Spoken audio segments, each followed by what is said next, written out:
Merdeka belajar wujud yang nyata. Raih mimpimu juga cita-cita. Generasi emas Indonesia. Profil pelajar Pancasila.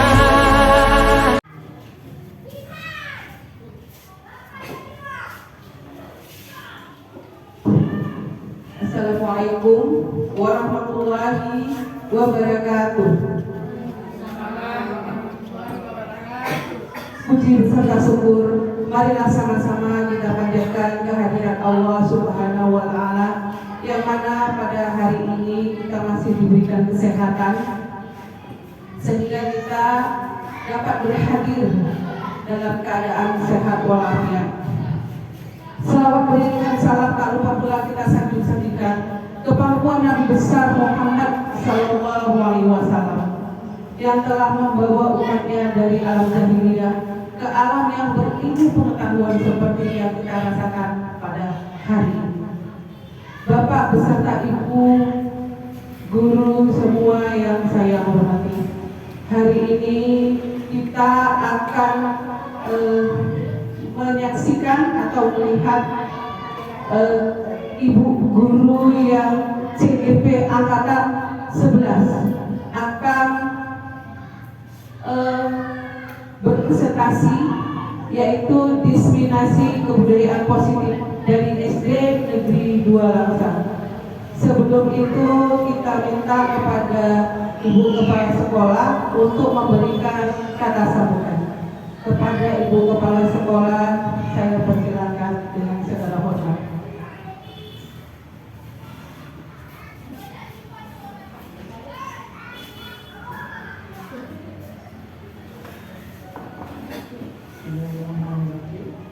Assalamualaikum warahmatullahi wabarakatuh.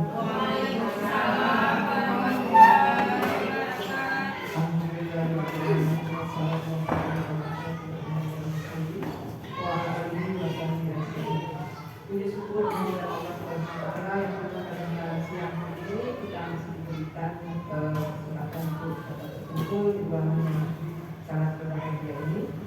Selamat bisa kita saling saksikan kesempatan kita yang bisa mengamalkan Allah yang telah membawa kita dari alam kebaikan ke alam yang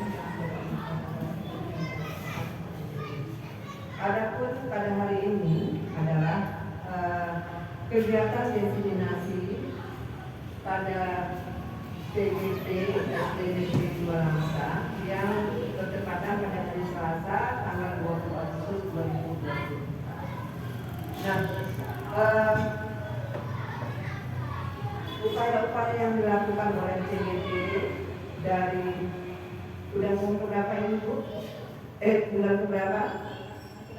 Bulan kedua, ya. Dari bulan pertama sampai di bulan kedua ini, alhamdulillah sudah berjalan dengan lancar sesuai dengan program yang telah disusun dan diatur, yang mudah-mudahan sampai ke 6 bulan seterusnya bisa dapat terlaksana dengan baik. Dilakukan semua apa yang direncanakan akan diprogramkan menjadi lebih baik, mendapatkan hasil yang memuaskan. Langkah-langkah yang telah disusun oleh PP ataupun oleh pemerintah di dalam menuju keberhasilan di fase-fase menuju ke 6 bulan ini, insya Allah saya berharap Bapak Ibu-Ibu CGP setidaknya melalui dan melaksanakan dengan baik dan memberikan hasil yang lebih baik lagi untuk kami-kami yang tidak mengikuti CGP. Jadi menjadikan role model di sekolah kita sehingga sekolah kita tetap berkualitas, ya, karena di sini juga kita sebenarnya sudah ada PP, kebetulan tinggal 1 orang lagi, dan sudah ada calon CGP. Insya Allah sekolah kita semakin lebih baik lagi. Saya rasa tidak ada pesan-pesan saya buat anak-anak ibu sekalian. Saya sudah diberikan perhatian saya. Assalamualaikum warahmatullahi wabarakatuh. Waalaikumsalam.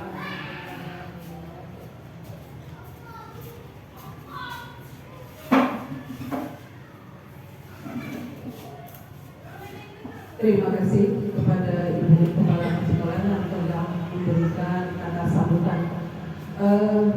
Berikutnya kita tidak memperpanjang mukadimah. Kita persilahkan CGB pertama kita, Bu Teni, untuk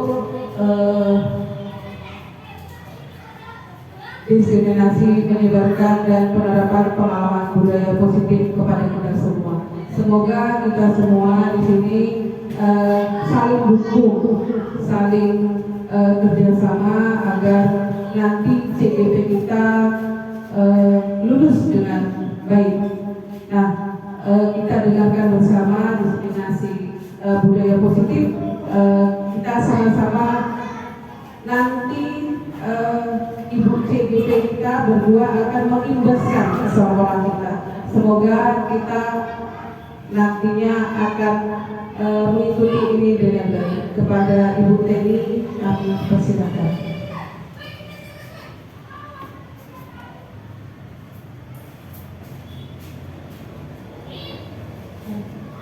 Baik, Assalamualaikum warahmatullahi wabarakatuh.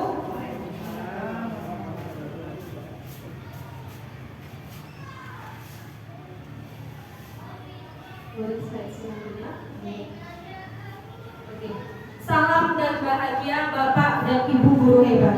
Nah, mengutip dari pembelajaran yang sering kami lakukan setiap diskusi dan setiap kolaborasi, kenapa yang dikatakan adalah salam dan bahagia?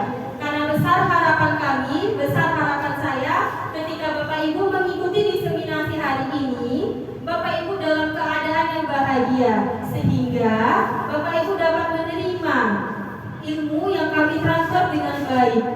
Besar harapan kami pula setelah kegiatan ini Bapak Ibu bisa mengimplementasikannya di dalam kelas Bapak Ibu masing-masing. Nah, hari ini terima kasih saya ucapkan kepada Ibu Kepala Sekolah yang telah memberi kesempatan dan mendukung setiap proses kami. Terima kasih saya ucapkan juga kepada rekan-rekan sejawat saya yang turut berpartisipasi dan mendukung juga dalam setiap proses kami juga. Nah, hari ini Bapak dan Ibu, hal yang kami lakukan adalah diseminasi, menyebarkan pemahaman dan pengalaman penerapan budaya positif. Nah, jadi Bapak Ibu, budaya positif mungkin bukan lagi hal yang asing di telinga kita ya. Nah, jadi dalam budaya positif itu ada 8 aspek yang harus kami pelajari dan sebenarnya harus kita pahami bersama pula.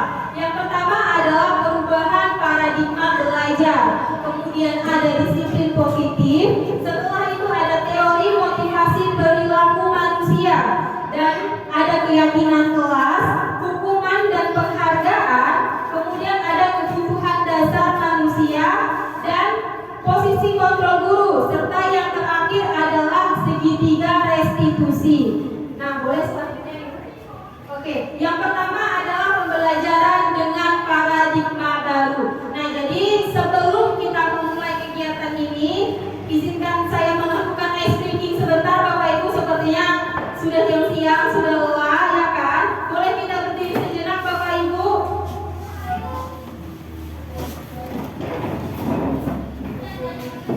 Oke, nah boleh cari pasangan ya Ibu. Kalau nggak ada pasangan boleh cari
Tolong fokus ya Bapak Ibu ya.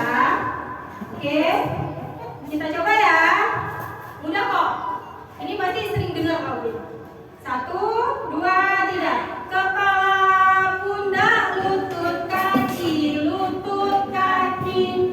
Kepala, pundak, lutut, kaki, lutut, kaki. Kepala, pundak, lutut, kaki, lutut, kaki, lutut, kaki. Kepala, pundak, lutut, kaki, lutut, kaki, lutut, kaki. Aduh, keren.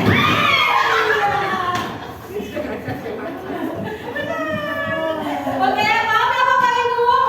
Paham? Paham ya? Oke, kita ulang sekali lagi ya. Oke. Pak Imam sedikit bersuara. Oke, kita mulai ya. 1, 2, 3. Kepala, pundak, lutut, kaki, lutut, kaki.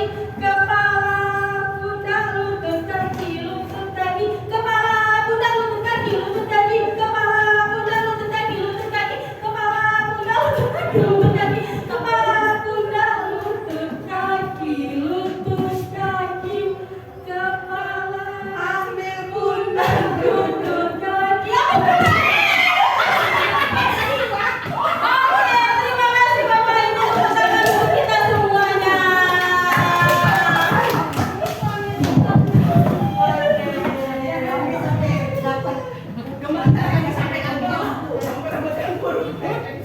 Oke, terima kasih Bapak Ibu sudah berpartisipasi dengan ice breaking yang seadanya ini. Semoga jadi lebih semangat ya Bapak Ibu. Nah, oke boleh? Silakan selanjutnya. Nah, dalam pembelajaran dengan paradigma baru yang menjadi fokus adalah profil pelajar Pancasila. Jadi, pembelajaran dengan paradigma baru ini dirancang berdasarkan prinsip pembelajaran berdiferensiasi, sehingga setiap siswa belajar sesuai dengan kebutuhan dan tahap perkembangannya. Nah, yang menjadi fokus adalah pembelajaran berdiferensiasi. Nah, Bapak Ibu, seperti yang kita ketahui, anak-anak kita, siswa-siswa kita memiliki kemampuan yang berbeda-beda. Ya Bapak Ibu kan? Nah, sehingga kita harus bisa menerapkan pembelajaran yang berdiferensiasi. Jadi pembelajaran itu tidak monoton pada satu jalur saja, tapi kita bisa menerapkan beberapa konsep, beberapa metode dengan tujuan yang sama. Hasil akhirnya itu adalah tujuan yang sama.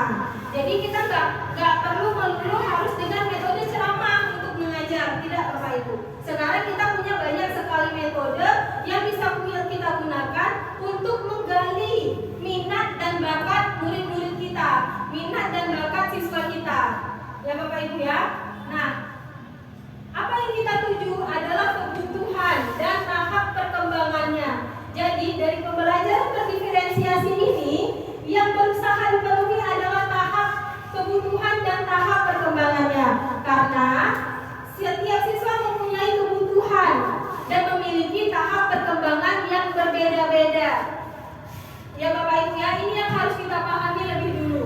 Pembelajaran berdiferensiasi dan kebutuhan serta tahap perkembangan yang berbeda-beda. Misal, ada anak kita yang dalam menyelesaikan tugas, dia tidak bisa menulis. Tapi ketika kita ajak berbicara, kita menanyakan, pertanyaannya sama nih dengan pertanyaan yang ada di buku tulisnya. Tapi dia bisa menjawab ketika kita bertanya langsung. Nah, itu kan sudah terjadi diferensiasi dalam pembelajaran. Hal tersebut yang harus kita perhatikan. Jadi penilaian itu tidak melulu dari jawaban yang ditulis di buku, gitu ya Bapak Ibu ya. Bisa melalui wawancara, bisa kita bertanya langsung. Ketika dia bisa menjawab pertanyaan kita, ketika siswa bisa menjawab pertanyaan kita, berarti dia sudah berhasil menjawab walaupun dengan cara yang berbeda. Oke? Nah, yang menjadi fokus dari dalam pembelajaran dengan paradigma baru ini adalah profil pelajar Pancasila.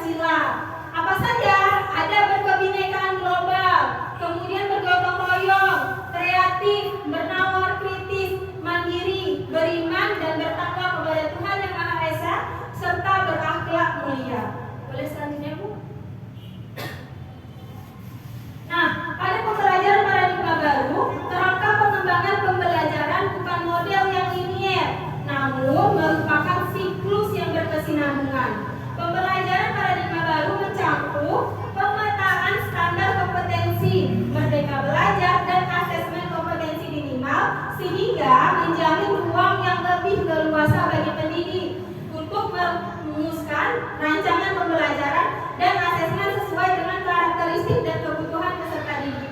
Ketika komponen ini selaras dan saling mempengaruhi, kemudian keselarasan ini pula yang diharapkan dapat mengubah paradigma pembelajaran agar terjadi perbaikan dan pengembangan praktik pembelajaran secara berkelanjutan. Setelah itu, pada pembelajaran paradigma baru ini, profil pelajar Pancasila berperan menjadi penuntun arah yang membantu segala kebijakan dan pembaharuan dalam sistem pendidikan Indonesia, termasuk pembelajaran dan juga asesmen. Jadi, titik fokusnya itu kembali kepada profil pelajar Pancasila. Jadi, perkembangannya itu kembali kepada 6 aspek yang tadi: mandiri, berkepentingan global, kreatif, berakhlak mulia, dan yang lain sebagainya. Boleh selanjutnya, Bu?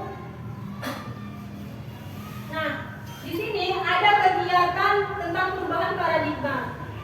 Boleh Bapak Ibu? Ini ada kegiatan kepalan tangan, ada A dan B. Bapak Ibu masih punya pasangan kan? Nah, kemudian sobeklah secari kertas, tuliskan benda atau sesuatu yang sangat berharga untuk Anda. Letakkan di salah satu tangan Anda dan genggam benda tersebut dengan segala daya. Buatlah sebuah kepalan. Teman Anda akan mencoba dengan sekuat tenaga dengan berbagai cara untuk meminta Anda kembalikan benda tersebut. Kemudian teman Anda bisa membujuk, mengancam, menghardik, merayu, menyuap, apa saja agar dapat membuka kepalan tangan Anda. Apa yang terjadi? Nah, Bapak Ibu boleh dipahami dari teks ini, ketika Bapak Ibu punya sesuatu yang berharga nih, kemudian Bapak Ibu simpan dengan sangat baik di dalam kepalan tangan Bapak Ibu. Ada teman Bapak Ibu yang datang meminta, tapi Bapak Ibu sebenarnya tidak mengizinkan untuk memberikan. Setelah itu teman Bapak Ibu memaksa sampai bisa saja mungkin memukul, mengancam dengan kekerasan.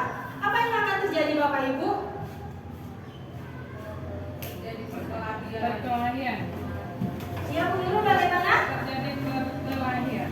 Iya benar, terjadi perkelahian, terjadi pertengkaran. Karena apa? Si B ini, teman kita ini sudah mengganggu apa yang kita miliki, apa yang punya kita, ya kan? Apa yang kita miliki dia berusaha mengambilnya, padahal itu bukan hak dia. Nah, boleh selanjutnya Bu, slide selanjutnya. Nah, dari itu untuk menghindari perkelahian, untuk menghindari pertengkaran, muncullah untuk membangun budaya positif, ya. Dari untuk menghindari pertengkaran itu muncullah budaya positif yang kemudian harus kita bangun, sehingga sekolah perlu menyediakan lingkungan yang positif, aman dan nyaman agar murid-murid mampu berpikir, bertindak dan mencipta dengan merdeka, mandiri dan bertanggung jawab. Salah satu strategi yang perlu ditinjau ulang adalah bentuk disiplin yang dijalankan selama ini di sekolah-sekolah kita. Nah, Bapak Ibu, kita sudah punya peraturan di sekolah, kita punya tata tertib di sekolah kita. Yang jelas tertulis di situ bahwa perkelahian atau pertengkaran itu tidak boleh dilakukan. Benar ya Bapak Ibu ya? Nah, selama ini itu hanya menjadi tata tertib, ya, itu hanya menjadi aturan. Yang siapa yang membuat aturannya? Aturan dibuat oleh siapa? Oleh sekolah. Tapi seringkali itu tidak melibatkan semua pihak, tidak melibatkan semua orang.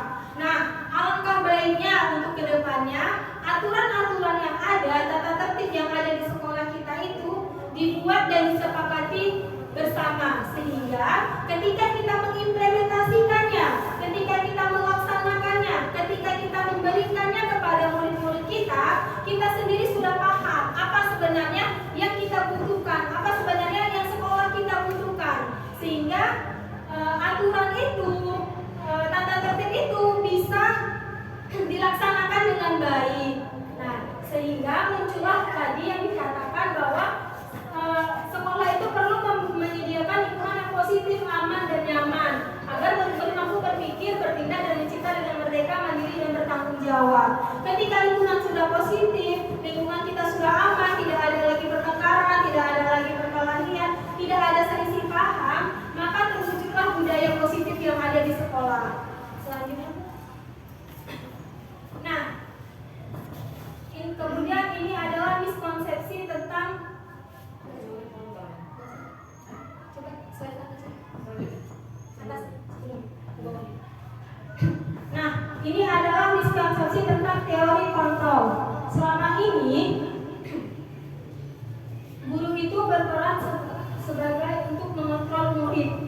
kemudian ilusi bahwa kritik dan membuat rasa bersalah mampu menguatkan karakter. Kemudian ilusi bahwa orang dewasa berhak memaksa. Setelah itu ilusi bahwa semua penguatan positif, efektif, dan bermanfaat. Nah, ini adalah tentang teori kontrol guru di dalam kelas. Bapak Ibu, mungkin selama ini yang kita lakukan adalah kita mengontrol murid kita dengan cara sedikit memaksa. Bahwa di kelas tidak jangan ribut anak-anak, tidak ada yang boleh ribut. Kerjakan tugasnya, harus selesai menulisnya. Seperti itu ya, benar ya? Iya atau tidak? Nah, yang saya rasakan seperti itu. Harusnya sekarang hal seperti itu kita ubah. Kita tidak boleh lagi mengontrol dengan cara seperti itu. Ada cara lain. Nah, bagaimana caranya? Selanjutnya Bu. Nah, ini dia tadi. Pada dasarnya kita dapat memaksa murid untuk berbuat sesuatu jika murid tersebut memilih untuk tidak melakukannya. Kemudian bahwa penguatan positif, efektif, dan bermanfaat. Ini bentuk-bentuk kontrolnya. Setelah itu bahwa kritik dan membuat orang merasa bersalah dapat menguatkan karakter. Kemudian ada ilusi bahwa orang dewasa memiliki hak untuk memaksa. Setelah itu, nah ini dia. Dari hal yang tadi diperhatikan, teori kontrol tadi, yang awalnya kita menjadi guru yang terlalu melarang anak-anak, memberikan batasan pada kebebasan anak-anak, hal tersebut seharusnya kita ubah. Pola pikir tersebut tidak bisa lagi kita gunakan di era merdeka belajar saat ini. Ya Bapak Ibu ya, kita harus selalu menyesuaikan diri dengan apapun yang terjadi. Karena ya sekarang kan udah di era 4.0 ya, 4.0 di mana segala sesuatunya bisa berubah dalam hitungan detik. Informasi itu bisa mengalir kapan saja. Sehingga kita guru juga dituntut untuk merubah pola pikir kita tentang merubah paradigma kita dari yang awalnya kita adalah seorang pengontrol. Ya, awalnya dulu kita juga mengajar teacher center ya, berfokus kepada guru. Kalau sekarang kan harusnya sudah ke student center. Kita berfokus kepada murid sehingga murid diberikan kebebasan untuk belajar, tetapi tetap harus mencapai tujuan pembelajarannya. Nah, di sini sudah dikatakan bahwa bagaimana cara seseorang bisa merubah dari paradigma stimulus respon kepada pendekatan teori kontrol. Nah, menurut Stephen R. Covey, Principle of Central Leadership, mengatakan bahwa bila kita ingin membuat kemajuan perlahan, sedikit-sedikit ubahlah sikap atau perilaku kita. Namun, bila kita ingin memperbaiki cara-cara utama kita, maka kita perlu mengubah kerangka acuan kita. Sedangkan pada stimulus respon, seolah-olah orang lain dapat kita kontrol, dapat kita kendalikan, sehingga kita dapat merubah seseorang menjadi apa yang kita inginkan. Tetapi pada teori kontrol sangat bertolak belakang. Sesuatu yang sedang kita kontrol sebetulnya tidak dapat kita kendalikan, karena yang dapat mengontrol adalah dirinya sendiri, bukan orang lain. Nah, jadi untuk perubahan dari yang awalnya paradigma stimulus respon ini sehingga bisa berubah menjadi pada teori kontrol, itu perubahan itu harus berasal dari diri sendiri, tidak bisa dari orang lain. Jadi kalau bukan kita yang berusaha mengubah, maka tidak ada lagi yang bisa mengubah, karena perubahan itu dasarnya ya dari diri kita sendiri. Selanjutnya Bu. Nah, ini mengubah paradigma stimulus respon untuk pendekatan teori kontrol. Awalnya kita mencoba mengubah orang agar berpandangan sama dengan kita dari stimulus respon ya. Kemudian kalau di teori kontrol kita berusaha memahami pandangan orang lain tentang dunia. Beda ya? Ada yang bedanya ya Bapak Ibu ya? Kalau di stimulus respon kita mencoba mengubah orang. Kalau di teori kontrol kita berusaha memahami pandangan. Beda ya Bapak Ibu ya? Makanya hal sekarang yang harus kita lakukan untuk mulai berubah itu adalah dari stimulus respon ini ke teori kontrol. Kemudian ada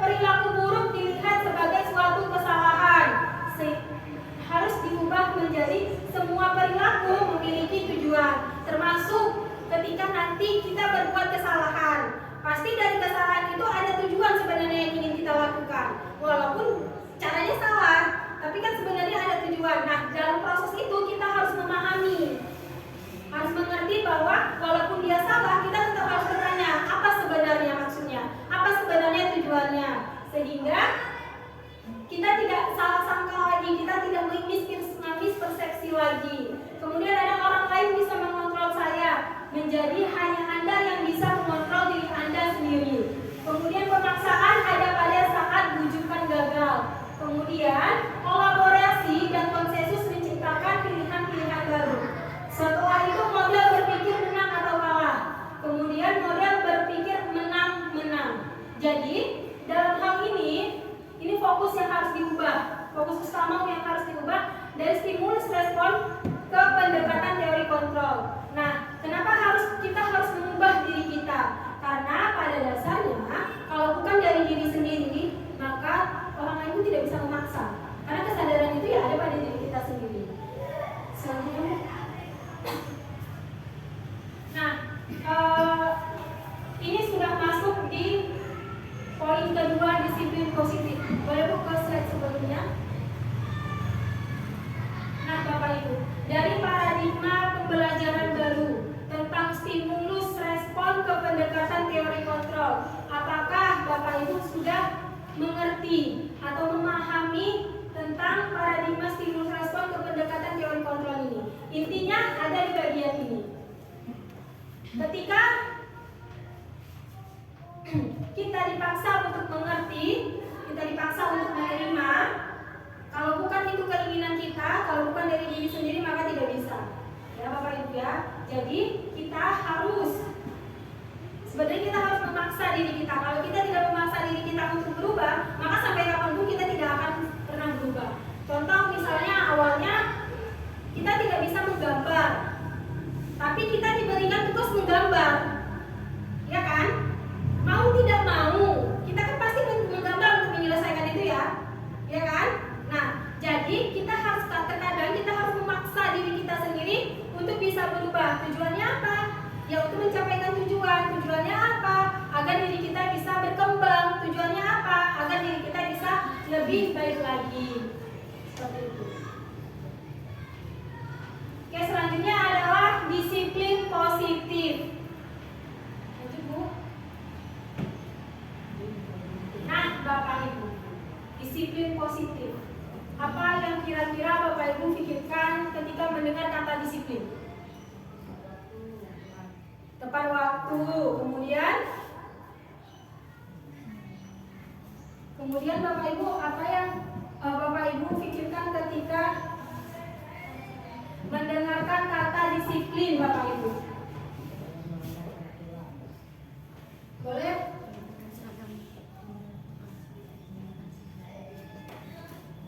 Boleh bunyi apa? Apa yang Ibu pikirkan kalau mendengar kata disiplin? Mematuhi peraturan yang telah ditetapkan. Iya, mematuhi peraturan ya. Ada lagi Bapak Ibu? Boleh ada lagi Bapak Ibu? Menjalankan peraturan yang telah ditentukan.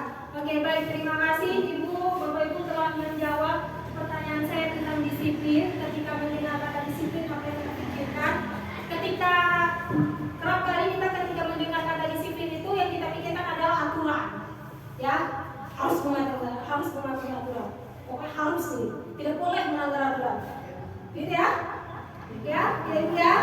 Disiplin itu konteksnya selama ini adalah tentang mematuhi aturan, wajib, ya kan?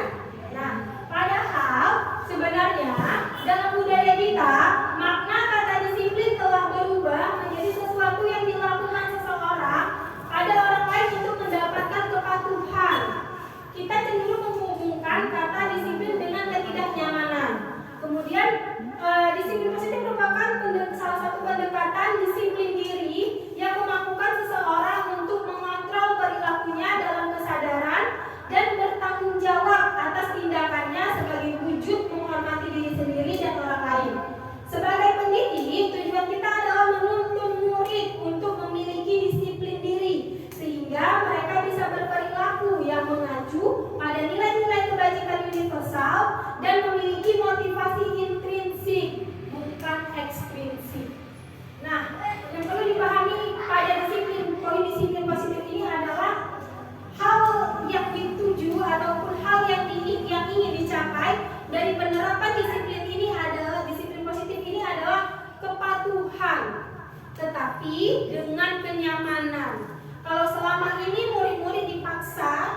untuk mematuhi sesuatu dengan ketidaknyamanan, dengan rasa terpaksa, maka saat ini kita bisa mengubah pola pikir kita untuk menekankan bahwa disiplin itu kepatuhan yang berdasar dari diri mereka sendiri. Ya Bapak Ibu ya. Nah, untuk apa? Agar mereka bisa bertanggung jawab sebagai wujud menghormati diri mereka sendiri dan juga menghormati orang lain. Boleh selanjutnya? Nah, pendekatan disiplin positif tidaklah tentang anak atau peserta didik secara langsung, tetapi tentang diri dan cara kita sendiri, baik sebagai orang tua, guru, atau orang dewasa yang memberikan dampak dan pengaruh positif kepada anak atau peserta didik. Selanjutnya, Bu. Nah, pendekatan disiplin positif yang bisa kita gunakan adalah merupakan kemampuan individual pendidik untuk membina atau mendidik peserta didik secara individual ataupun secara kelompok. Kemudian ada pendekatan secara individual atau kelompok perlu mendapatkan dukungan kebijakan sekolah dan peran serta pemangku kepentingan sekolah. Jadi disiplin positif ini ketika kita melaksanakannya tetap mengarah pada tetap dalam lingkup yang memenuhi tata tertib atau peraturan sekolah. Jadi disiplin yang diterapkan ini tidak boleh menyalahi kepentingan sekolah. Lanjut, Bu. Nah, ini ada nilai-nilai kebajikan universal. Ada 3 nilai kebajikan universal. Yang pertama, nilai-nilai kebajikan adalah sifat-sifat positif manusia yang merupakan tujuan mulia yang ingin dicapai setiap individu. Setelah itu ada nilai yang disepakati bersama lintas bahasa, suku bangsa, agama, maupun latar belakang. Contohnya ada profil pelajar Pancasila. Nah, kembali lagi, nilai-nilai kebajikan ini kembali kepada profil pelajar Pancasila. Jadi, disiplin positif yang kita terapkan itu, tujuan akhirnya sebenarnya harus kembali kepada profil pelajar Pancasila ini, yaitu siswa kita bisa menjadi beriman, bertakwa kepada Tuhan Yang Maha Esa dan berakal mulia, mandiri, bernalar kritis, berkebinekaan global, dan bergotong royong serta kreatif. Nah, yang ketiga adalah motivasi perilaku manusia. Nah, motivasi perilaku manusia itu dibagi menjadi 2. Yang pertama, motivasi ekstrinsik ataupun yang berasal dari luar. Yang kedua adalah motivasi intrinsik yang berasal dari dalam diri sendiri. Nah, ada 2 yang termasuk ke dalam motivasi eksternal. Yang pertama, untuk menghindari ketidaknyamanan hukum hukuman. Yang kedua, untuk mendapatkan imbalan atau penghargaan. Nah, sedangkan motivasi internal itu untuk menghargai diri sendiri.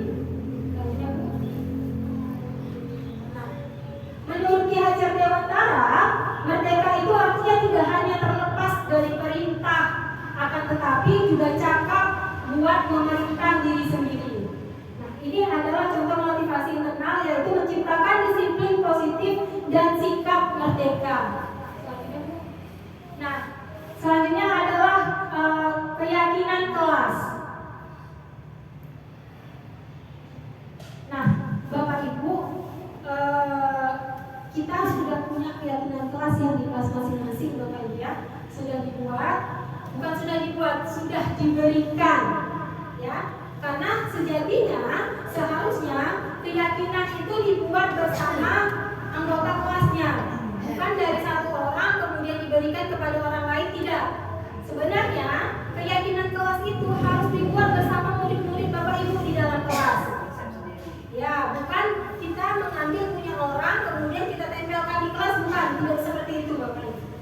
Ya, nah ini yang harus kita pahami dari keyakinan kelas ini.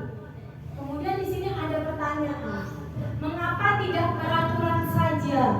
Mengapa harus keyakinan kelas? Memangnya apa bedanya peraturan sama keyakinan kelas itu?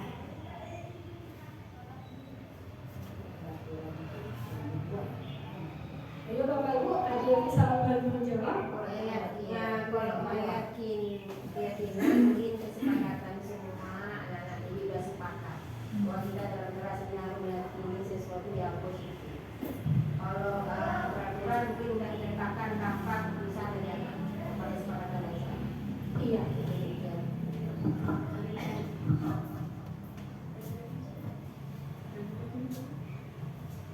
Baik, ada lagi Bapak Ibu yang ingin memberikan tanggapan? Mengapa tidak peraturan saja? Mengapa harus keyakinan kelas? Izin ya Bu Deni, Boleh? mengenai peraturan dan keyakinan kelas itu kan adanya sejak namanya aja, namanya itu bukan namanya itu di kurikulum Merdeka ini, ya dimulai dari sekarang. Sementara kita biasanya juga sudah melakukan atau membuat itu merupakan syarat atau kelengkapan administrasi kita di dalam kelas ini. Nah, kemarin itu saya memang memberikan keyakinan kelas itu saya print, kita ambil dari TikTok dari mana-mana, kan sering tuh kalau dari TikTok saya share gitu. Tujuannya apa? Supaya ibu-ibu terkadang kalau saya juga dikerjakan hanya kayak saya sharekan aja itu gak ibu lakukan.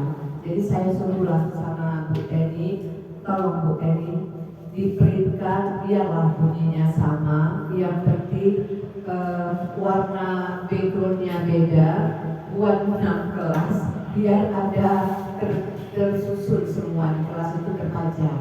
Itu tujuan saya. Ya, sebenarnya tuh kesepakatan itu ya kita buat sendiri. Gimana enaknya kita? Kalau misalnya ibu bersepakat kelas 6 nih, nah kita kan kelasnya di atas. Gimana? Nah kalau kita jam istirahat pertama kalau saya turun boleh naik? Boleh Bu. Nah kita makan sama-sama di dalam ya, ya kan? Itu salah satu contohnya. Jadi, nah nanti ada juga rambu-rambunya ketika peraturan itu nanti kita langgar, apa sanksinya? Kan gitu. Berapa lama sih bisa bertahan peraturan ini? Apakah untuk setahun ataupun berkala 6 bulan atau gimana ya Bu ya? Jadi seyogianya memang itu kesepakatan kelas itu bukan yang udah saya berikan itu cuma hanya untuk mempercepat aja, mempercepat gerak kita. Jadi saya bantu buat biar bisa ditempelkan di dalam kelas kita. Oke, sekian dan terima kasih. Assalamualaikum warahmatullahi wabarakatuh. Oke, silakan ada lagi Bapak Ibu. Baik, terima kasih Bu Teni. Mungkin saya hanya menambahkan dari jawaban-jawaban Ibu sebelumnya. Mengapa tidak peraturan kelas? Tetapi mengapa harus keyakinan kelas? Nah, selama ini kita buat peraturan kelas. Peraturan kelas itu biasanya guru yang membuat di awal tahun ajaran. Anak-anak, ini kita Ibu buat peraturan kelas. Nomor 1, nomor 2, nomor 3 sampai dengan nomor 6. Kita buatlah si guru ini membuat peraturan-peraturan yang dituangkan dalam satu tulisan seperti itu. Nah, jadi anak-anak mengikuti apa peraturan si guru buat tanpa persetujuan atau tanpa dilibatkannya si anak-anak. Nah, mengapa harus keyakinan kelas? Nah, keyakinan kelas ini adalah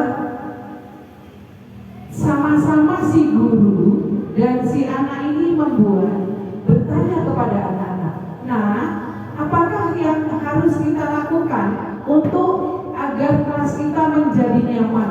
Contohnya seperti itu. Apakah kita nyaman dengan kelas yang kotor? Kita berikan satu pemahaman kepada anak-anak. Tentu mereka katakan tidak Bu. Nah, kalau tidak, apa yang harus kita lakukan? Ya kita bersihkan Bu. Nah, dari kalimat anak-anak itu, maka kita simpulkan. Jadi apa yang akan kita buat ini supaya tidak terjadi kelas yang kotor ini? Anak-anak yang menyampaikan, Bu, kelas harus bersih Bu, harus disapu, harus dibuang ke tempat sampah, harus. Nah, ini anak-anak kita ajak. Jadi dengan cara apa? Dengan cara piket. Nah, apa yang dituangkan oleh anak-anak karena mereka yang menciptakan agar kelas itu bersih, maka anak-anak itu akan, oh iya, ini saya yang bersama dengan teman-teman yang menciptakan peraturan ini. Maka mereka menjaga sendiri tanpa harus kita merasa dikte seperti itu.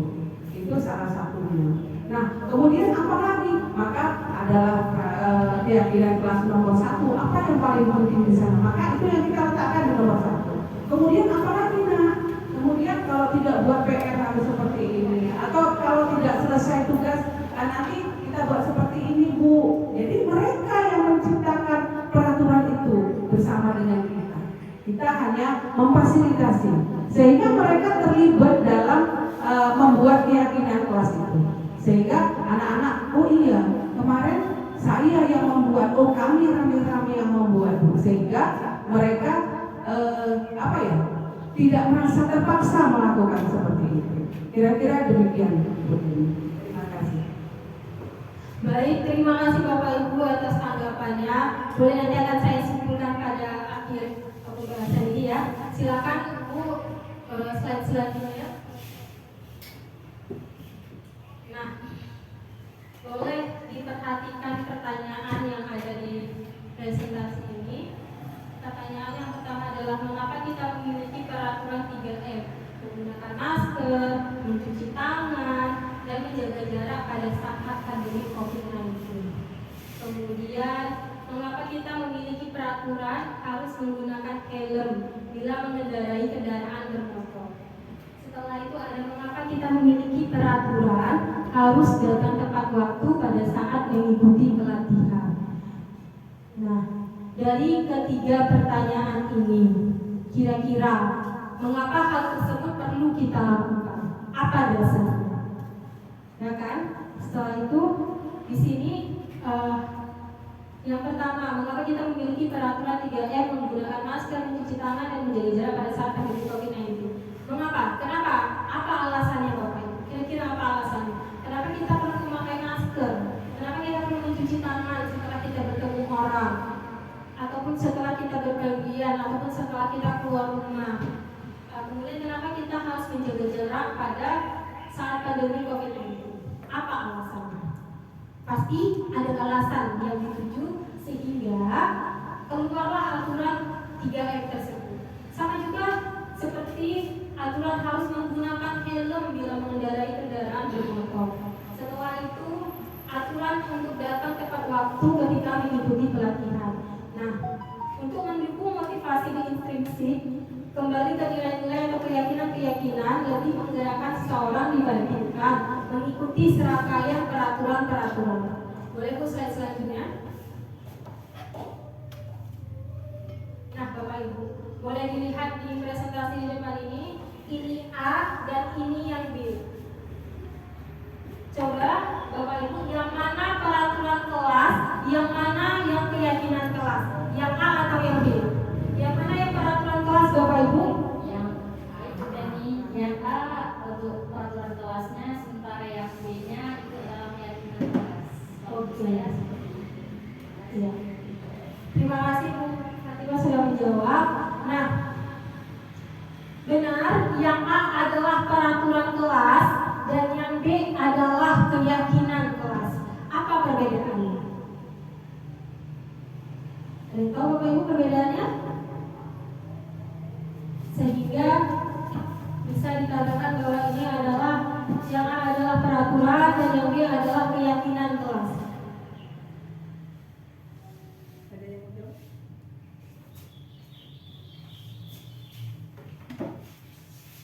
Ada yang tahu Bapak Ibu perbedaannya?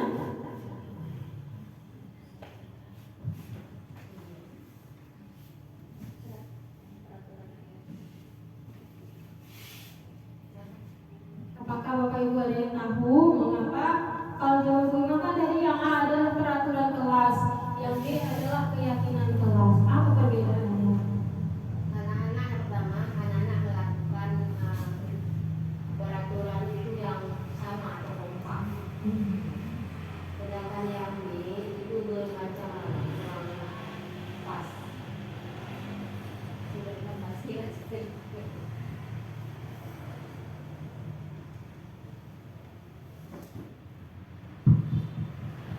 Baik, terima kasih Bu Dewi. Yang manakah peraturan kelas dan mana keyakinan kelas? Tadi menjawab ya. Yang pertama itu adalah peraturan kelas. Yang kedua pertanyaannya, mengapa harus keyakinan kelas, bukan peraturan kelas?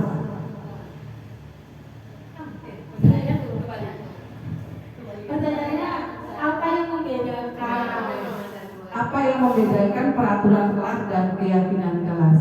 Nah, kalau peraturan kelas itu guru yang membuat, sementara kalau keyakinan kelas bersama-sama guru dan siswa, seperti itu. Baik, terima kasih Ibu Sayati sudah membantu menjawab. Nah, Bapak Ibu, kalau dari berdasarkan gambar ini ya, yang A adalah peraturan kelas, sedangkan yang B adalah keyakinan kelas. Kenapa yang B yang adalah keyakinan kelas? Karena yang B kalimatnya lebih positif daripada yang A. Ya Bapak Ibu ya. Nah, kalau tandai saja bahwa keyakinan kelas itu lebih abstrak daripada peraturan. Keyakinan kelas itu lebih abstrak daripada peraturan. Kemudian, keyakinan kelas itu berisi nilai-nilai kebajikan universal yang tidak memaksa, tidak menuntut, dan tidak membuat ketidaknyamanan. Seperti itu. Boleh selanjutnya, Bu? Nah, ini adalah tahap-tahap dalam membuat keyakinan kelas yang nanti bisa Bapak Ibu terapkan di kelas untuk membuat keyakinan kelas Bapak Ibu masing-masing ya. Yang pertama lebih abstrak dari peraturan. Bagaimana membuat keyakinan kelas? Kemudian berupa pernyataan universal dibuat dalam bentuk kalimat positif sedikit saja agar mudah diingat. Setelah itu sesuai dengan kondisi kelas dan sekolah agar mudah diterapkan. Kemudian semua warga kelas atau sekolah dilibatkan saat membuat.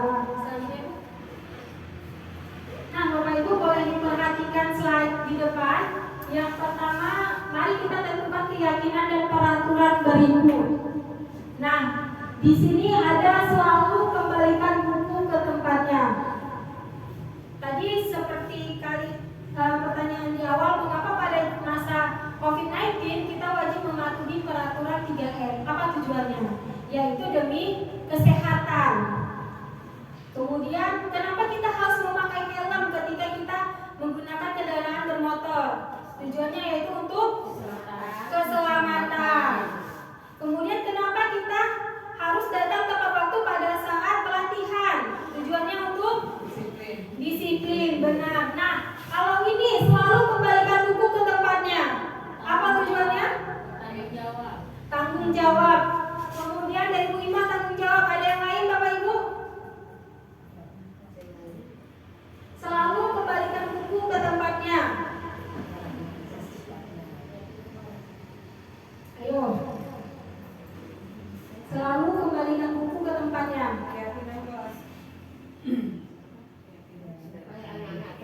Untuk melatih dan membiasakan.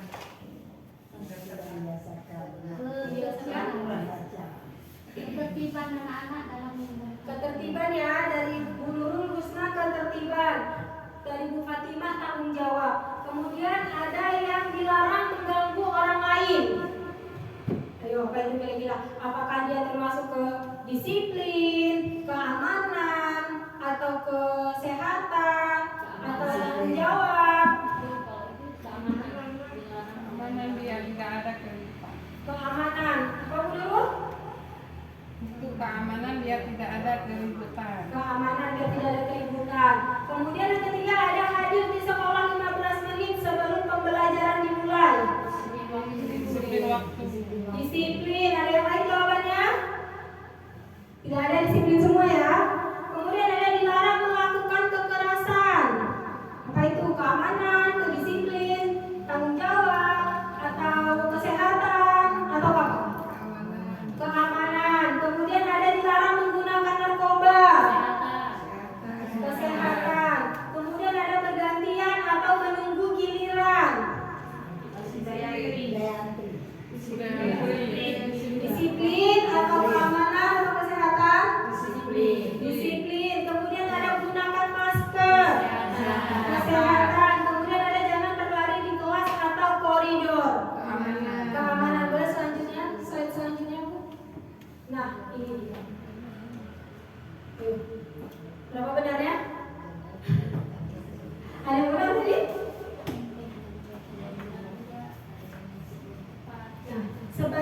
sudah rata-rata sudah benar ya, tanggung jawab benar, pilih tapi tidak menghargai orang lain, berkomitmen, kemudian di bawahnya itu keselamatan benar, kesehatan atau keselamatan benar, yang ini juga benar.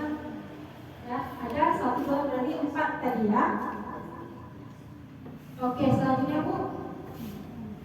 Nah, apa yang harus dilakukan untuk membuat keyakinan kelas? Yang pertama adalah berdiskusi mengenai peraturan. Jadi keyakinan kelas yang dibuat di kelas harus sesuai dan sejalan dengan peraturan yang ada di sekolah, sesuai dengan yang ada tata tertib di sekolah. Kemudian merumuskan peraturan menjadi keyakinan. Setelah anak-anak kita berikan kesempatan untuk apa yang kalian inginkan di dalam kelas, menjaga kebersihanku, pikir tepat waktu, apa lagi? Contohnya,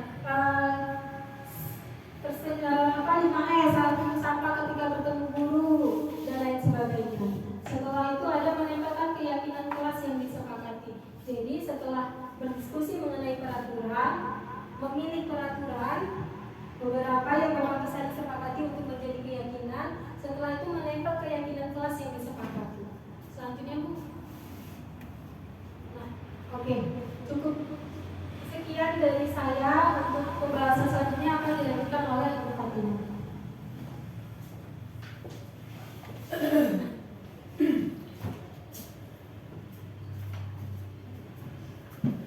Assalamualaikum warahmatullahi wabarakatuh. Nah, baik Bapak Ibu, dalam kegiatan diseminasi ini kami saling berkolaborasi antara CGP 1 dengan CGP yang selanjutnya. Nah, di sini saya mendapatkan tugas atau membahas tentang budaya positif. Yang pertama adanya hukuman dan penghargaan. Nah, mungkin kita sebagai guru ini sering ya di kelas saat mengajar kita sering memberikan sebuah hukuman, lalu kita dapat melakukan atau memberi si murid ini sebuah penghargaan agar setelah hukuman yang kita berikan pada murid tidak menjadi murid itu semakin down dia setelah hukuman yang kita berikan. Nah, caranya kita dapat memberikan penghargaan sehingga kesalahan yang dia lakukan setelah kita memberi hukuman, dia itu dapat menggambarkan dirinya, oh setelah diberi hukuman sama ibu, saya dikasih penghargaan, sehingga membangkitkan rasa yang dia tadi ini menjadi sebuah motivasi buat dia ke depannya. Oke, selanjutnya. Nah, di sini ada kegiatan pemantik ya Bapak Ibu. Di sini ada kasus yang dapat Bapak Ibu baca, yaitu tentang adanya kasus Ibu Anas dan muridnya si Iva ya. Nah, di sini dapat kita baca ya, Iva kurang menguasai pelajaran matematika, sehingga pada saat pelajaran tersebut berlangsung, dia lebih banyak berdiam diri atau menggambar di buku pelajarannya.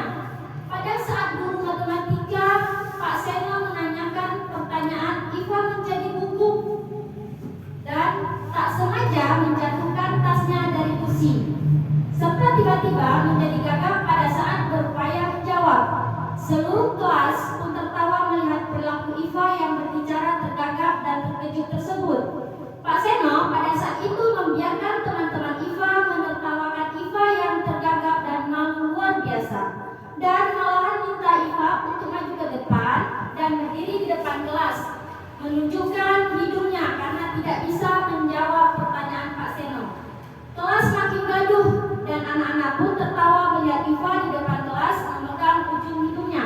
Nah, dari kasus di atas ini dapat kita membuat atau timbullah dua pertanyaan.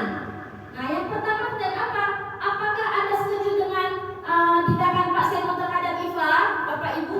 Dalam kasus ini Bapak Ibu mungkin dapat menjawabnya. Apakah setuju dengan tindakan yang dilakukan oleh Pak Seno terhadap si Iva tadi? Tidak setuju. Ya. Kemudian pertanyaan kedua,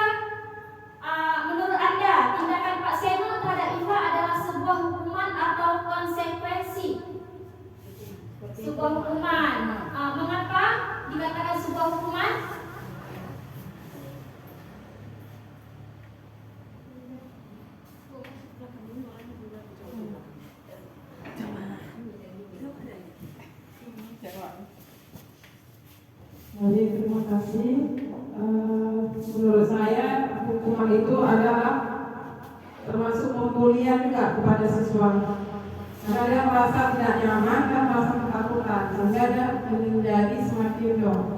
Kurang percaya diri. Terima kasih. Oke, terima kasih Bu Nurul atas pendapat Bu Nurul ya pada kasus ini. Pada kasus ini jelas bahwasannya tindakan yang dilakukan ini adalah tidak benar ya. Kemudian akan membuat seorang murid menjadi semakin down. Nah, itu karena setelah kita memberi hukuman. Baik, selanjutnya. Nah, dari kasus ini dapat kita simpulkan bahwa hukuman bersifat tidak terencana atau tiba-tiba. Anak atau murid tidak tahu apa yang akan terjadi dan tidak dilibatkan. Hukuman bersifat satu arah dari pihak guru yang memberikan dan murid hanya menerima suatu hukuman tanpa melalui suatu kesepakatan atau penghargaan dari pihak guru, baik sebelumnya atau sesudahnya. Hukuman yang diberikan bisa berupa fisik maupun psikis. Murid disakiti oleh suatu perbuatan atau kata-kata. Nah, dalam kasus ini mungkin pun di kehidupan dalam kegiatan sehari-hari kita di kelas, mungkin kita sebagai seorang guru juga pernah melakukan hal seperti itu. Nah, caranya setelah kita memberi hukuman kepada si murid tadi, jangan lupa kita memberikan sebuah penghargaan. Nah, supaya apa? Agar hukuman yang telah membuat dia si murid ini jadi down, dia menjadi lebih bangkit lagi dengan penghargaan yang kita berikan. Nah, di sini ada penghargaan dan hukuman. Penghargaan dan hukuman adalah dua aspek penting dalam proses pembelajaran. Nah, makanya tadi dikatakan setelah kita memberi hukuman, kita memberi sebuah penghargaan. Nah, penghargaan dapat meningkatkan motivasi dan memberikan rasa percaya diri pada siswa. Kemudian, percaya sementara, hukuman dapat membentuk perilaku agar lebih baik dan mengurangi perilaku negatif. Seringkali hukuman dapat menciptakan rasa takut, perasaan tidak nyaman, dan bahkan pembalasan dalam diri individu untuk menerima hukuman. Nah, sering ya, apalagi kalau tingkat anak SMA itu, ketika dia gurunya memberi hukuman kepada murid itu, mungkin timbul di benak hati murid tersebut ingin rasanya membalas dendam. Baik itu mungkin ketika dia pulang sekolah, setidaknya entah digempeskanlah ban kereta gurunya, seperti itu ya. Mungkin di kalangan kita anak SD seolah tidak akan terjadi seperti itu ya.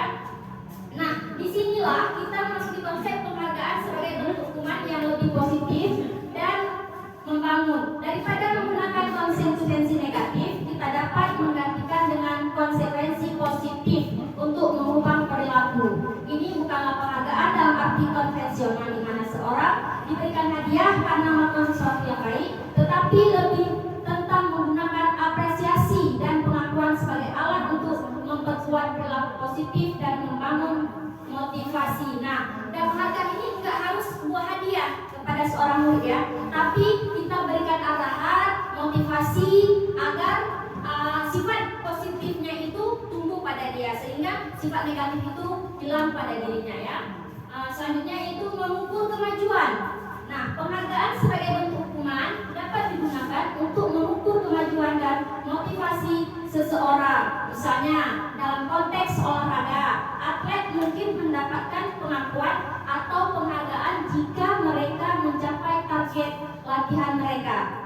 Dapat menjadi hukuman yang membangun dan memberikan dorongan tambahan untuk mencapai target. Di sini dicontohkan pada atlet olahraga ya, ketika dia dapat penghargaan, itu menjadi sebuah motivasi buat pecinta olahraga itu. Kemudian penghargaan sebagai bentuk hukuman adalah konsep yang memungkinkan kita untuk melihat hukuman dari sudut pandang yang lebih positif. Nah, setiap murid ketika kita memberikan hukuman, kita jangan menilai yang negatifnya, tapi nilai yang hal positifnya. Nah, setelah dari penghargaan dan hukuman, selanjutnya kita belajar budaya positif, yaitu tentang yang keenam, membahas tentang kebutuhan dasar manusia. Nah, kebutuhan dasar manusia ini ada 5 ya Bapak Ibu ya. Yang pertama, bertahan hidup. Nah, setiap manusia ini harus memenuhi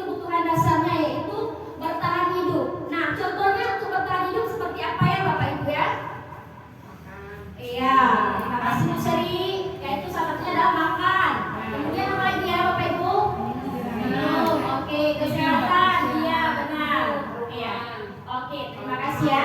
Nah, untuk ada hal tersebut, adanya rumah, makan, kesehatan itu tergolong ke dalam hal bertahan hidup. Nah, kemudian kebutuhan dasar manusia itu selain bertahan hidup, adanya kasih sayang dan rasa diterima. Nah, pada murid ketika kita berada di kelas, terkadang ada murid yang memang di rumahnya mungkin kurang kasih sayang dari orang tuanya, sehingga ketika dia sampai ke sekolah, dia merasa gurunya ini seperti orang tuanya. Dia datang langsung berpelukan dengan kita. Nah, seperti yang saya alami sendiri ya, mungkin di kelas saya ada siswa yang memang kurang kasih sayang dari orang tua, sehingga begitu sampai di sekolah, dia langsung datang dan duduk, ditarik tangan kita untuk kita duduk bersama dia. Karena kita dipeluknya, itu kita dapat melihat sendiri jelas-jelas bahwasanya dia membutuhkan kasih sayang. Nah, inilah kebutuhan dasar yang sangat kita harus pahami sebenarnya kasih sayang. Mungkin tidak hanya di kalangan murid, mungkin kita pun sebagai teman sejawat membutuhkan kasih sayang juga, yang saling menyayangi. Apa itu mungkin yang muda menyayangi yang lebih menghormati lebih tua, yang muda menyayangi yang lebih muda ya. Nah, dengan adanya kasih sayang, maka semua kita akan merasa nyaman, baik itu murid ketika belajar dengan kita sebagai seorang guru. Nah, selanjutnya adanya kebebasan. Nah, dalam kebebasan ini berarti kalau seorang murid itu dia bebas belajar memilih pelajaran yang dia cintai. Nah, bebas dia berekspresi. Misalnya murid ini dia sukanya menggambar. Nah, kita lihat aja potensi yang dia miliki menggambar. Kita biarkan saja dia menggambar. Jangan kita larang-larang dia. Kamu masih menggambar saja. Tidak seperti itu ya Bapak Ibu ya. Kita beri kebebasan dia. Dan saat belajar pun mungkin dia merasa bosan di dalam kelas. Kita bisa memberi kebebasannya. Yuk anak-anak, kita belajar di luar. Nah, supaya merasa dia itu tidak hanya di kelas saja. Dengan di luar dia akan senang ya.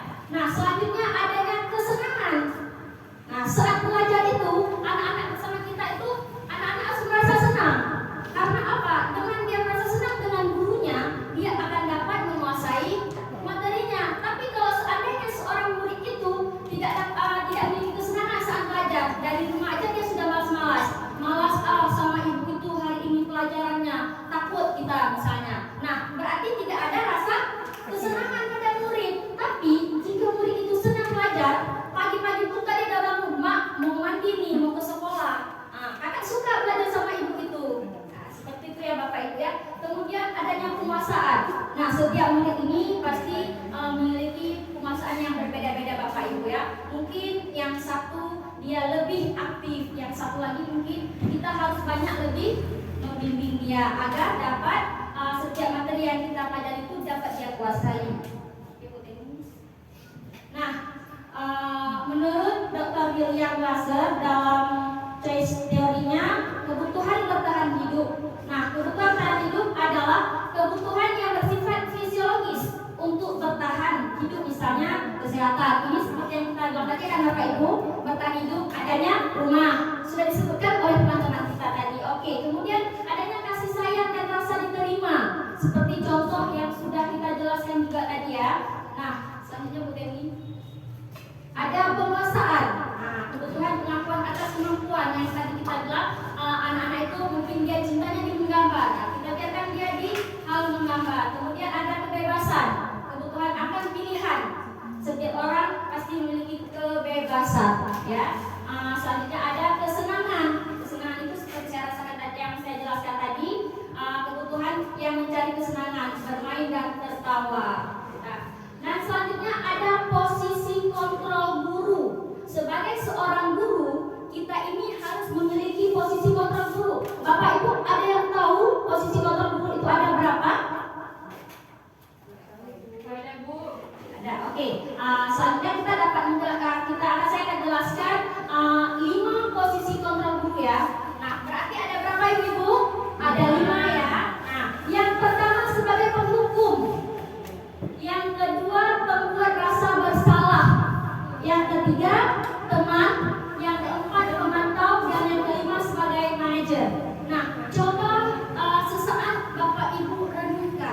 di manakah posisi kita saat ini? Di posisi kontrol guru yang manakah yang kita miliki selama sudah bertahun-tahun mungkin kita mengajar ya Bapak Ibu ya? Ayah, Bapak Ibu, ayah, baiklah. Berarti setelah kita renungi mungkin banyak di penghukum dan pembuat masa bersalah. Nah, kita lihat selanjutnya. Nah, di sini ada posisi kontrol guru sebagai penghukum. Seorang penghukum bisa menentukan hukuman fisik maupun verbal. Nah, mungkin dalam ajaran kita sekarang ini tidak digunakan lagi memberikan sebuah hukuman kepada murid ya. Nah, lalu membuat orang merasa bersalah. Pada posisi ini biasanya guru akan bersuara lebih lembut. Nah, teman guru pada posisi ini tidak akan menyakiti murid, namun akan berupaya mengontrol murid melalui persuasi. Nah, keempat, monitor atau pemantau. Nah, guru sebagai pemantau, memonitor berarti mengawasi. Nah, mengawasi setiap kegiatan kegiatan anaknya. Oke. Kemudian sebagai manajer, posisi terakhir adalah sebagai manajer, posisi mentor dalam mana guru berbuat sesuatu bersama dengan murid. Nah, sering ya kita di kelas ya melakukan apapun itu dengan murid, pasti dengan arahan kita sebagai manajer di kelas. Oke, selanjutnya 5 posisi kontrol guru ada penghukum. Nah, mungkin kita pun hanya tahu penghukum, tapi padahal sering ya kita lakukan dengan terkadang kita pernah berbicara patuhi aturan saya atau awas. Nah, itu berarti kita sudah berada di posisi kontrol sebagai penghukum. Sering ya mungkin anak-anak datang terlambat. Nah, kita sering mengatakan kamu tidak mematuhi peraturan saya ya. Berarti di situ kita sudah melakukan posisi kontrol guru yang sebagai penghukum. Kemudian pembuat merasa bersalah. Seringkali kita gunakan ibu sangat kecewa sekali dengan kamu. Ketika ada murid yang tidak membuat PR-nya, kita sehingga mengeluarkan kata-kata ibu sangat kecewa sekali dengan kamu. Nah, di situ kita telah menjadi berada di posisi kontrol guru sebagai pembuat merasa bersalah. Sebagai teman. Nah, guru pada posisi ini dapat menyakini murid, namun akan tetapi berupaya mengontrol murid melalui persuasi. Posisi teman pada guru biasa negatif ataupun positif. Positif di sini berupaya menghubungkan berhubungan baik dan terjalin antara guru dan murid. Guru di posisi teman menggunakan hubungan baik dan humor untuk mempengaruhi seseorang. Nah, kata-kata yang menjadi teman seorang murid dengan guru itu adalah sering kita berkata, ayo bantulah ibu. Sering kan? Sering. Nah, kalau bantu ibu angkat ini atau bawakan buku ini, itu berarti kita berada di posisi kontrol sebagai teman. Oke. Nah, sebagai pemantau, ini mengawasi setiap kegiatan yang dilakukan oleh murid kita. Nah, sehingga satu lagi ya, yang terakhir posisi kontrol guru, yaitu sebagai manajer. Nah, posisi terakhir yaitu sebagai manajer adalah posisi di mana guru berbuat sesuatu bersama murid. Nah, seperti kita jelaskan tadi ya, kegiatan apapun kita pantau oleh kita sebagai guru menjadi manajer di dalam kelas. Nah, di sini di tahap terakhir ada segitiga restitusi. Nah, di sini kita dapat melihat ya, segitiga restitusi ini yang pertama ada menstabilkan identitas. Nah, terdiri dari apa saja? Setiap orang pasti pernah melakukan kesalahan. Kemudian adanya kamu bukan satu-satunya yang pernah melakukan ini. Nah, lalu adanya validasi tindakan yang salah. Di sini sering kita gunakan kamu tentunya punya alasan mengapa melakukan itu. Nah, lalu adakah cara yang lebih efektif untuk mendapatkan apa yang kamu butuhkan? Selanjutnya di segitiga restitusi ini ada menanyakan keyakinan. Keyakinan kelas apa yang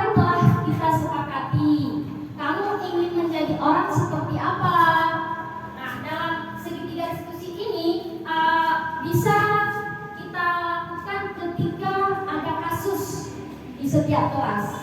Kita menggunakan segitiga restitusi ini. Nah, kita lihat dulu ya Bapak Ibu ya, pengertian dari restitusi tersebut. Restitusi adalah sebuah pendekatan untuk menciptakan disiplin positif. Restitusi adalah proses menciptakan kondisi bagi murid untuk memperbaiki kesalahan mereka sehingga mereka bisa kembali kepada kelompok mereka dengan karakter yang lebih kuat. Restitusi adalah proses kolaboratif yang mengajarkan murid untuk mencari solusi untuk masalah dan membantu murid berpikir tentang orang seperti apa yang mereka inginkan dan bagaimana mereka harus memperlakukan orang lain. Nah, selanjutnya ciri-ciri restitusi. Nah, di sini ada 4 ciri-cirinya Bapak Ibu ya. Restitusi bukan untuk menebus kesalahan, namun belajar dari kesalahan. Lalu ada restitusi memperbaiki hubungan. Memperbaiki hubungan. Restitusi adalah tawaran, bukan paksaan. Restitusi menuntun untuk melihat kedalaman diri. Menstabilkan identitas. Tadi dalam segitiga restitusi adanya menstabilkan identitas. Nah, bagian dasar dari segitiga bertujuan untuk mengubah identitas anak dari orang yang gagal karena melakukan kesalahan menjadi orang yang sukses. Nah, anak yang melanggar peraturan karena sedang mencari perhatian adalah anak yang sedang mengalami kegagalan. Dia mencoba untuk memenuhi kebutuhan dasarnya, namun ada benturan. Kalau kita mengkritik dia, maka kita akan tetap membuat dalam posisi gagal. Kalau kita ingin menjadi relatif, maka kita harus meyakini dia si anak dengan cara menggunakan kalimat-kalimat berikut. Nah, sering ya kita di kelas memberi hukuman kepada anak. Nah, untuk hukuman yang kita berikan itu, kita harusnya tidak boleh menghakimi anak tersebut. Kita sebaiknya biar dia lebih bermotivasi ke depan, berperilaku lebih baik, kita harus menggunakan kata-kata yang ada di sini ya Ibu ya. Kita dapat baca yaitu kata-kata padahal kamu bisa melakukan yang lebih buruk dari ini ya. Kamu pasti punya alasan mengapa melakukan hal itu. Kamu patut bangga pada dirimu sendiri karena kamu telah melindungi sesuatu yang penting buatmu. Kamu boleh mempertahankan sikap itu, tapi kamu harus menambahkan sikap yang baru. Nah, menanyakan keyakinan. Pada restitusi segitiga tadi ada mengidentitaskan diri dan menanyakan keyakinan. Nah, kita setiap anak itu pasti punya alasan mengapa dia berbuat masalah. Kemudian kita menanyakan keyakinannya untuk apa? Agar kita tahu apa alasannya. Nah, kita apa yang kita percaya sebagai kelas atau keluarga. Kemudian apa nilai-nilai umum yang telah kita sepakati di dalam kelas, seperti tadi ya ada keyakinan kelas, itu kan sudah kita sepakati. Nah, ketika anak melakukan kesalahan, kita dapat menggunakan segitiga restitusi itu agar terjawab semua masalah yang terjadi pada anak tersebut, sehingga kita dapat mencari solusinya, bukan membuat dia semakin menjadi down dengan masalah dia tersebut. Nah, di sini ada kasus, contoh kasus yang terjadi pada Mario dan Adi. Nah, Mario dan Adi ini merupakan murid kelas 8 di SMP Tunas. Pada jam istirahat makan siang, saat semua anak lain bermain di luar kelas, mereka diajak bicara oleh guru wali kelas mereka, Pak Joko, di ruang kelas. Di sini ada percakapan ya antara Pak Joko, Mario dan Adi. Kita baca ya Bapak Ibu ya.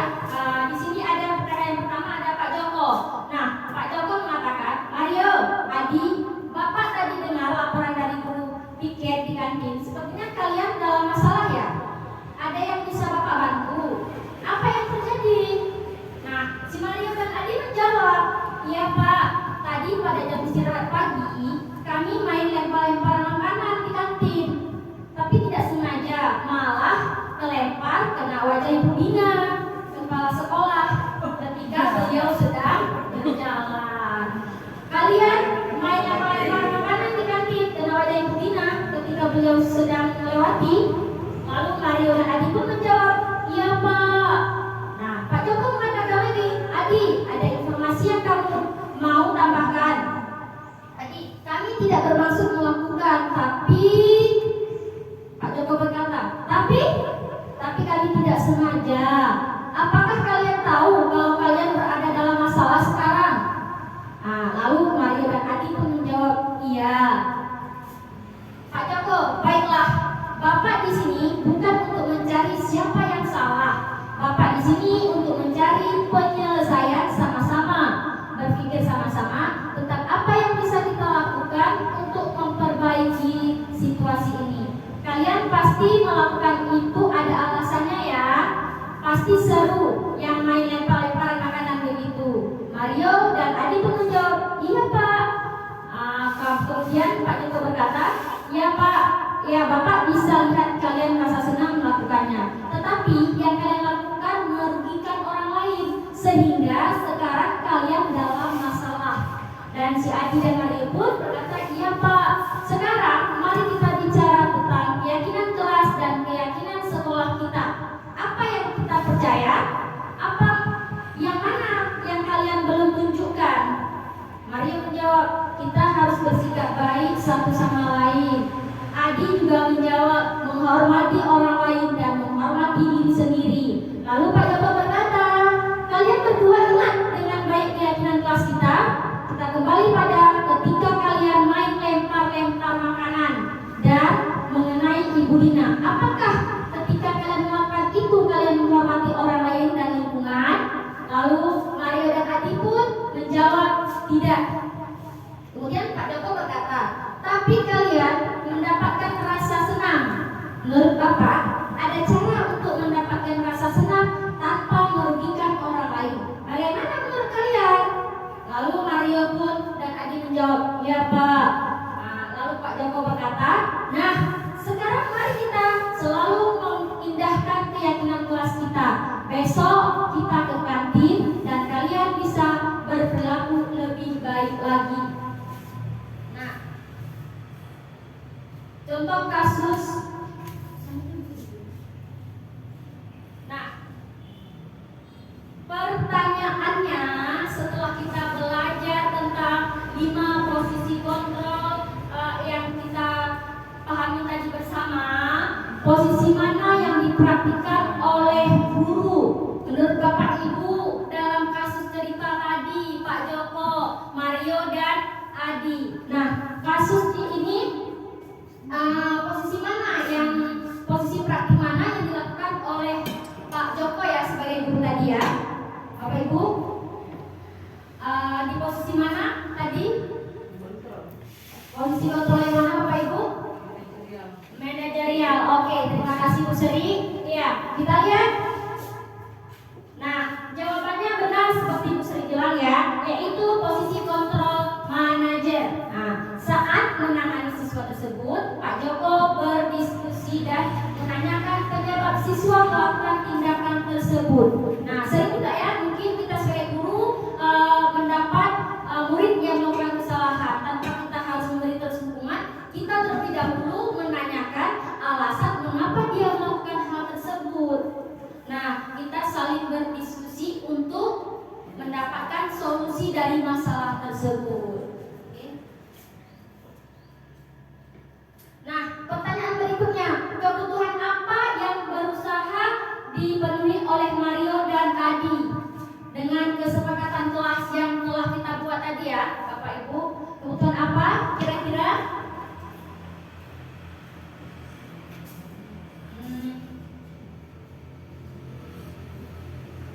Nah, kebutuhan yang harus dipenuhi oleh Mario dan Adi adalah dalam hal kebutuhan kesenangan. Nah, di mana dapat kita lihat kesenangan? Di saat mereka melempar-lempar makanan di kantin, itu mereka merasa senang. Di situ berarti mereka berada di posisi senang. Baik Bapak Ibu, sebagai penutup, mari belajar bersama, berkolaborasi, saling mendukung demi mewujudkan disiplin positif sekolah kita, sehingga dapat menciptakan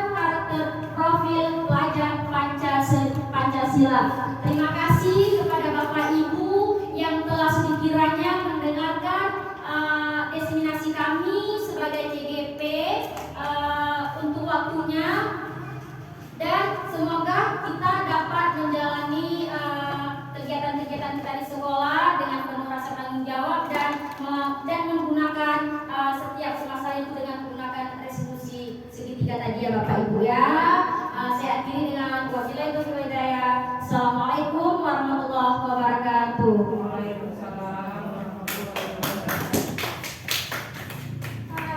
Ibu, terima kasih banyak. Saya mungkin lebih banyak kekurangannya. Di sini kita saling mendukung ya Bapak Ibu ya. Saya merasa senang meskipun saya sudah terlepas rasanya ya setelah membuat video ini, karena mungkin saya berharap saya ini masih senior kali, masih harus banyak belajar dari junior. Mau ada salah kan? Maklum udah siang Bapak Ibu kan?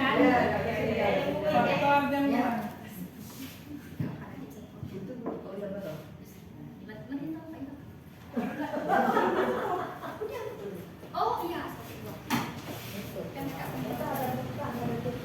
Dia tengah dalam.